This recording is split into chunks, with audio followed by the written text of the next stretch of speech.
Good morning बच्चों। आज हम लोग लैंग्वेज में आपका सबसे फर्स्ट अध्याय है भाषा, बोली, लिपि और व्याकरण।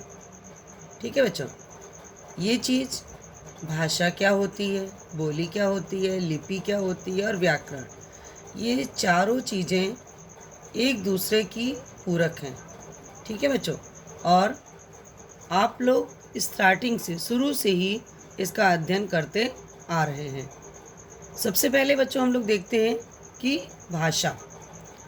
तो बच्चों मनुष्य जो होता है वो क्या होता है, एक सामाजिक प्राणी है, और इसलिए ऐसा होने की वजह से उसके अंदर विचार है ना होते हैं। वो सामाजिक प्राणी होने के नाते अपने क्या करता है, अपने विचारों को, अपने भावों को एक दूसरे से आदान प्रदान करता है। किससे? अन्य लोगों से। जैसे कि कक्षा में हम और आप दोनों लोग होते हैं, तो जो बात हम आपसे कहते हैं आप उसे सुनते हैं और आप अपनी बात को हम तक पहुंचाते हैं। किसके द्वारा? भाषा के द्वारा। तो बच्चों हमारे और आपके बीच, ठीक है, और माता पिता के बीच, है ना, ये क्या है, हमारी बीच की जो बातचीत है वो भाषा है। और एक दूसरे के साथ आदान प्रदान करना ही भाषा कहलाता है। तो देखिए बच्चों, आपने देखा आपकी लेसन में, आपकी बुक में यहाँ पर पिक्चर्स भी बनी हुई हैं। यहाँ पर देखिए, बोल कर समझाया, हाँ, जैसे देखिए बाहर जा रहा है, उसकी मम्मी है, उन्होंने बेटे को आवाज़ दे के कहा है ना। तो यहाँ पर देखिए सुनकर समझना, कि सारे बच्चे बैठे हैं बच्चों, और ये एक बच्चा पुस्तक बाँच रहा है, अर्थात पढ़ रहा है, उसे सब लोग सुनकर समझ रहे हैं। यहाँ देखिए बच्चों, श्याम पट के माध्यम से अध्यापिका आपको लिखकर समझा रही हैं। यहाँ पर देखिए न्यूज़पेपर है बच्चों, समाचार पत्र, पढ़ करके समझना। तो ये सब क्या बच्चों आपने देखा, चित्रों के आधार पर आपको ज्ञात होता है, पता चलता है कि बच्चों घर में माता पिता तथा स्कूल में अध्यापक हमें क्या करते हैं, बोलकर समझाते हैं, और बच्चे उसको क्या करते हैं बच्चों, सुनकर समझते हैं। अध्यापक लिखकर समझाते हैं तो बच्चे लिखकर स्वयं समझते हैं। दादाजी भी देखिए छपे हुए अखबार को पढ़कर समझते हैं।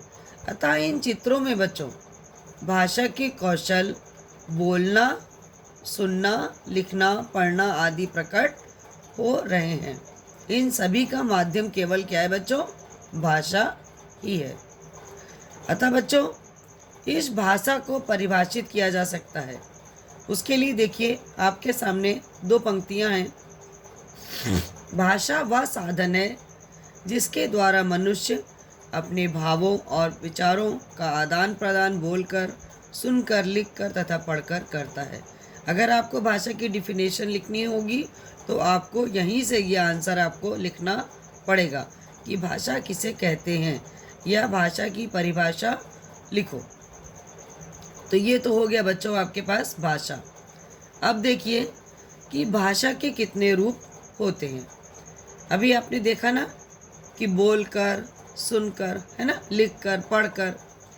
तो बच्चों भाषा के दो रूप होते हैं, मौखिक भाषा और लिखित भाषा। ठीक है, अब देखिए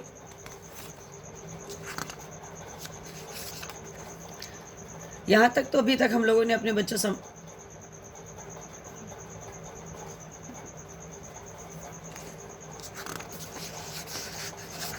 ये देखिए बच्चों, अब आप लोग देखेंगे कि मौखिक भाषा किस प्रकार से, आपको पता है कि मौखिक भाषा है बच्चों जब हम अपने भावों और विचारों को मुख से बोलकर व्यक्त करते हैं, तो भाषा के इस रूप को क्या कहते हैं बच्चों, मौखिक भाषा कहते हैं। जैसे भाषण देना, गाना सुनाना, बातचीत करना, radio, telephone, mobile phone, Doordarshan के उद्घोषक, ये सब कौन है बच्चों, किस रूप में हमें भाषा दिखाई दे रही है, मौखिक भाषा। और ये भाषा का बच्चों अस्थायी रूप कहलाता है। ठीक है, अस्थायी रूप का मतलब यहाँ पर होता है बच्चों जो भाषा स्थायी ना हो, जो रूप स्थायी ना हो। जैसे भाषण हो गया, खत्म, गाना गा दिया, खत्म, है ना। उसी तरह से देखिए लिखित भाषा, सेकंड आपका, जब हम लिखकर अपने मन की बात को बच्चों प्रकट करते हैं तथा दूसरों तक पहुंचाते हैं तो भाषा के इस रूप को बच्चों लिखित भाषा कहते हैं। जैसे किताबों, पत्रिकाओं, पत्रों और अखबारों की भाषा बच्चों कैसी होती है? लिखित होती है। लिखित भाषा में किसी के विचार को लंबे समय तक सुरक्षित रखा जा सकता है।